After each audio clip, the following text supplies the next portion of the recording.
In this sequel, we'll tell you more about the legendary figures, the remarkable events, and the hidden stories of the Wild West. We'll revisit the outlaws and the lawmen, the dreamers, the wanderers, and the ones history nearly forgot. Through new faces and new perspectives, we'll bring a deeper understanding of life in that untamed era, where dust and destiny walked hand in hand. Academy of Shorts continues to revive history, breathing new life into old photographs and forgotten films with the power of artificial intelligence. Step back in time and witness the Wild West as you've never seen it before. They called her the Rose of the Wild Bunch, a name carried softly through time, half admired, half feared. Laura Bullion rode with men whose faces filled wanted posters, but her story drifted between the margins of theirs. She could charm a room and vanish before sunrise. She could count stolen bills while the dust of pursuit still hung in the air. Some said she followed love, others said she followed survival. In truth, she followed no one. When the Pinkertons drew close, she didn't beg or boast. She simply smiled, the way a gambler does when she already knows the hand she's been dealt. The West was changing, growing quieter, but she left her mark in its silence. A glance, a breath, a memory that refused to fade. Now, more than a century later, the photograph breathes again. The dust has settled, the legends have gone, yet her eyes still hold that same secret light. The calm of a woman who lived by her own rules and never looked back. In the final years of the 19th century, when the last outlaws rode into legend, another kind of power was taking shape. Quiet, methodical, unstoppable. Edward Henry Harriman did not chase the frontier. He reorganized it. From the clutter of failing railroads and scattered ambition, he built a network that stretched from ocean to ocean, binding the continent in iron and will. He worked not with revolvers, but with pens and telegrams. While others lived by speed and instinct, Harriman mastered patience, the art of numbers, negotiation, and control. Every map he studied was a battlefield. Every line he drew, a victory over distance and time. As the outlaws faded into dust and memory, Harriman's empire endured. Precise, deliberate, alive in every train that cut across the land they once called wild. In the story of the American frontier, he was not the hero or the villain. He was the one who closed the book.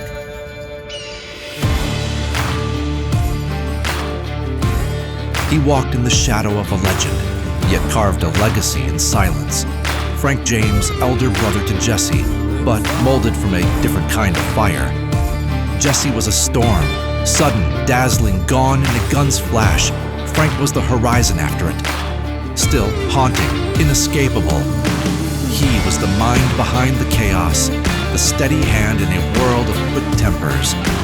Where Jesse rode for glory, Frank rode for survival, and survival demands memory. He measured every step, every decision, like a gambler who already knows the cost of losing. They say bullets could not break him. He outlived the gang, the gunfights, the headlines. But time did not free him. It made him keeper of a history carved in lead and blood. Years later, with the dust long settled and the world changing faster than horses could run, Frank James became something rarer than an outlaw. He became a witness, not proud, not forgiven, but deeply, undeniably human. In the burning heart of the desert, where the land offers no mercy, a warrior rose who refused to kneel to any empire. They called him Geronimo. To his people, he was Goyahweh, the one who yawns, but history would speak his name like thunder. When soldiers came with rifles and flags, he fought with silence, patience, and knowledge of every canyon and stone. He vanished into red rock and returned like a shadow with teeth. His footsteps were the wind. His resistance became a legend whispered around campfires and feared in the halls of generals. They chased him across deserts, over mountains, into storms of sun and dust, but could never break the fire behind his eyes. And even when the world declared him defeated, his spirit did not surrender. It rose like heat from the earth, untamed, remembered, eternal. This is not just the story of a warrior.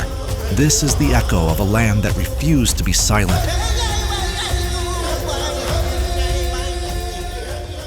In an age ruled by gunslingers and showmen, a quiet storm rose in the form of a teenage girl from California. Her name was Lillian Smith, and she didn't just shoot straight, she shot to win. Barely 15, she stepped into Buffalo Bill's Wild West show with a rifle in hand and a fire in her eyes. Crowds came to see cowboys. They left whispering about the girl who outshot them all. They called her the California Girl, a crack-shot prodigy who shattered glass balls midair before most men could lift their guns. Even the great Annie Oakley, calm, legendary, admired, felt the sting of her rising star. Confidence wasn't an act for Lillian. It was her armor, her presence, electric, her aim, mercilessly precise. But the West has a way of forgetting as quickly as it applauds. Fame flickered, rivalries hardened, the bright spark of youth burned faster than it should have. Still, legends do not vanish, they echo. Some men are born into fortune. George Hearst dug his out of the ground, one blister at a time. He began as a prospector with nothing but a pickaxe, a pan, and a stubborn belief that the earth was hiding something for him. While other men prayed for luck, Hearst studied the land like scripture. He could read the ground the way gamblers read cards, and when he struck gold, the West learned his name. But George Hearst didn't stop at ore. He bought the land it came from, then the men who worked it, then the railroads that carried it east. He simply stood there, wearing the quiet confidence of a man who already owned more of the West than most people would ever see. George Hearst did not build his empire on metal alone. He built it on faith, not faith in God, but in the unshakable idea that the earth itself would bend to a man willing to bleed for it.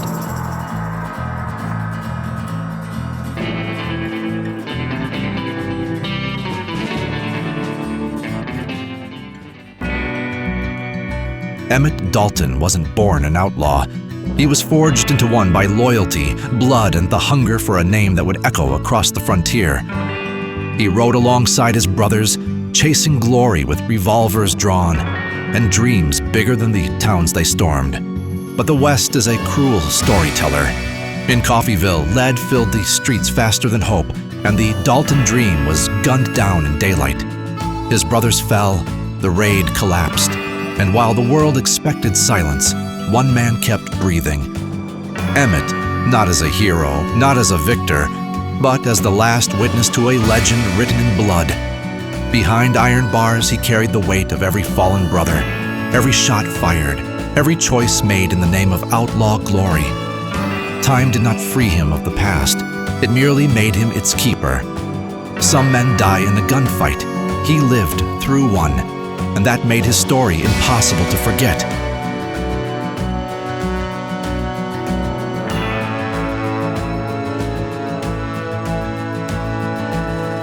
Buffalo Calf Road woman was not born into legend. She stepped into it with courage, fierce enough to shake empires. She rode not for fame or gold, but for family, for honor, for a people fighting to remain unbroken. In battle, they said she moved with the strength of thunder, pulling her fallen brother from the gunfire when others believed him lost. And when armies came to erase her people, she fought like the land itself, quiet, vast, unstoppable. She did not wear glory, she carried responsibility. Every scar, every breath, every choice was made for the generations not yet born.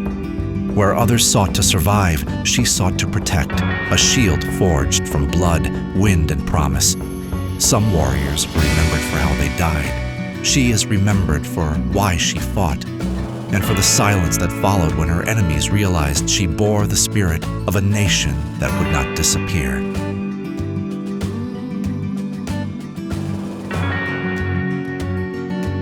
Butch Cassidy, born Robert Leroy Parker, a farm boy who traded fence posts for freedom and found his destiny in the saddle. They say he robbed banks with a grin and rode trains like they were his personal stage.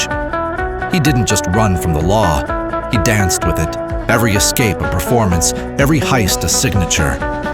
With charm sharper than any revolver, he built the Wild Bunch, not just a gang, but a brotherhood of rebels bound by dust, laughter, and stolen fortune. Butch believed in planning over panic, in speed over blood, in living fast without ever needing to kill to make a point. Sheriffs cursed his name, but townsfolk whispered it with reluctant admiration. He was the outlaw who tipped his hat before vanishing with the money. And the legend, Butch Cassidy, the smiling bandit of the dying frontier who stole fortune, defied fate, and rode straight into legend.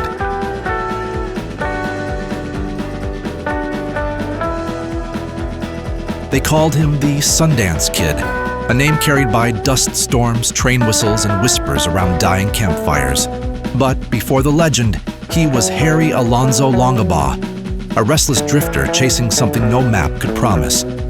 He learned to shoot before he learned to stay still. His hand was quick, his temper steady, a man who never wasted words, only bullets. The law called him an outlaw. Others called him a hero. He called himself neither. With Butch Cassidy at his side, he became part of a legend too wild to be forgotten. Together they outpaced the railroads, the Pinkertons, and time itself. Two ghosts riding against the inevitable. Some say he died in a blaze of gunfire. Others that he slipped away into the South American hills, never to be seen again. Maybe both are true. Maybe neither. He was the wind at full gallop, the calm before the draw, the last heartbeat of a free West. Her name was a whisper on the wind, Etta Place, if that was ever her name at all. No birth records, no family, just shadows in old newspapers and stories traded over whiskey. Some say she was a school teacher before the outlaw life. Others swear she rode harder and shot straighter than half the gang. Wherever Butch Cassidy and the Sundance Kid went, she was there, quiet, sharp-eyed, calm in the chaos. They called her beautiful, but beauty was only the first mistake men made about her. Beneath the calm gaze was someone who chose danger, not by accident, but by decision. Then one day, like a gunshot fading in the distance, she was gone. No grave, no body, no proof she ever existed. Only a few blurred photographs, a handful of rumors, and the echo of a woman too clever to be caught, too dangerous to be forgotten. Etta Place, the phantom rider of the Wild Bunch, a mystery that never slowed down long enough to leave the past a fair ending.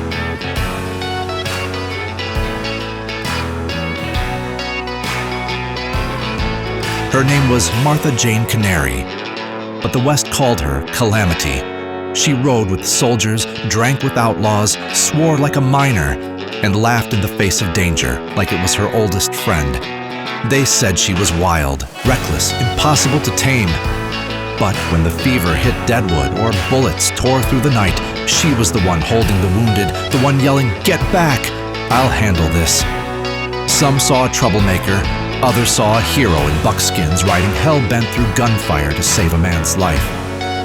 But deep under the grit and whiskey lived a woman chasing something she could never hold. Belonging, maybe, or a kind of love the West didn't know how to give. She laughed too loud, fought too hard, and lived too fast. But she lived by her own rules in a world that wrote none for women like her. Calamity Jane, storm rider, caretaker, heartbreaking boots, a soul carved into legend by dust, fire, and tears.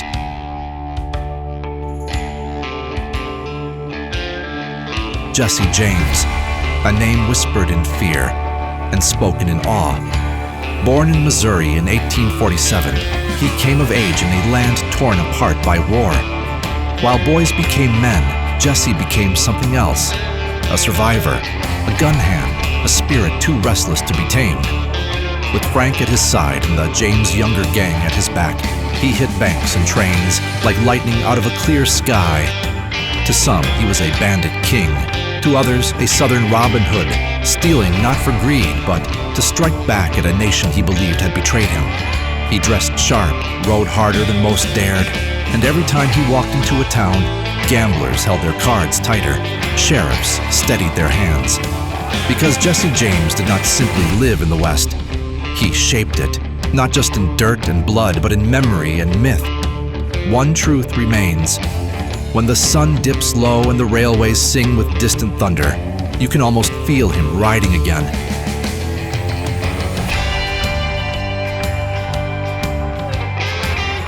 In a land where hardship forged legends, she rose not by chance, but by defiance. Pearl Hart walked the frontier with dust on her boots and rebellion in her blood. She wasn't raised an outlaw. The West shaped her into one. Penniless, unbroken, she turned her back on fear and took to the open road with a revolver strapped to her will. When she stopped a stagecoach in the desert heat, it wasn't just a robbery. It was a declaration. A woman standing where only men were meant to stand, daring the world to deny her. She rode, not for greed, but for survival, pride, and a fierce hunger to be more than forgotten. Feared by some, admired by others, Pearl became a whisper on every wind-blown trail. Though the bars of a prison would one day close around her, her spirit was never caged. For in Western lore she remains a renegade soul, carved into dust, remembered in thunder.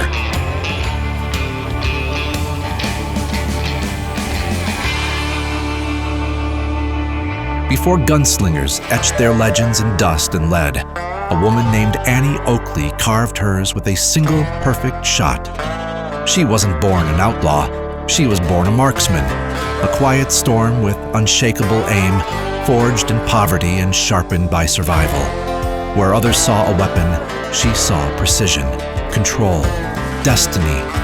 She split raindrops in flight, cut playing cards clean in half, and could thread a bullet through a dime without flinching. Crowds called her a marvel. Rivals whispered her name like folklore. The West simply bowed and called her Annie Oakley. With a rifle in her hands, she became something more than flesh and bone. She became proof that skill could silence doubt and courage could break every boundary set by men. She didn't ride with bandits. She didn't rob trains. She stood under the spotlight of history, unshaken, unmatched, unforgettable. And with every shot, she shattered more than targets. She shattered expectations. They called him Billy the Kid, a young drifter with a restless grin and a hat tipped like he owned the horizon.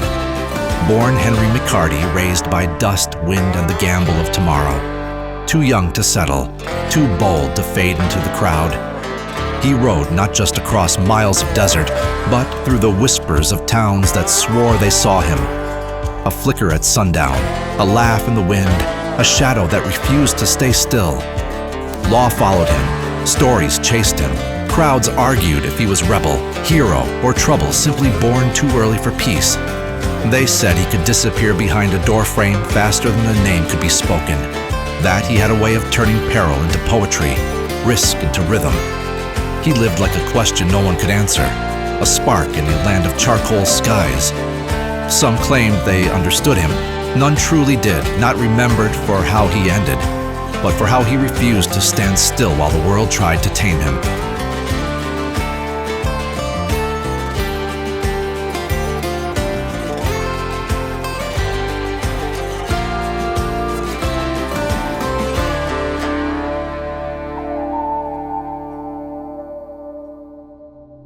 The dust has settled.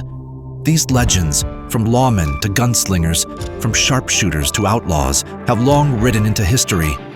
But their stories still blaze like desert sun on open plain. If you rode with us till the end, thank you.